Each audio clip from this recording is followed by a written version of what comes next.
yung dance. May dance na seducing, ay may dance, at may dance na wholesome.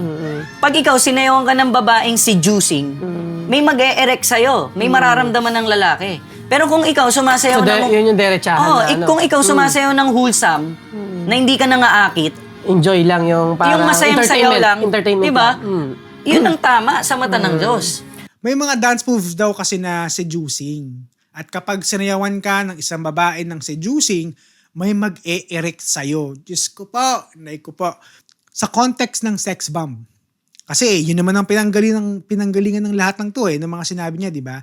Yung steps ng sex bomb ay sexy, seducing. I guess karamihan mag-a-agree sa akin, no, that the sex bomb girls, they are dancing not for men. Hindi sumasayaw ang sex bomb para sa mga lalaki. They are dancing on stage to entertain regardless if you're a man, a woman, child, older person, younger person. Sumasayaw sila para magpasaya ng tao at para hindi maghanap ng lalaking babastusin sila.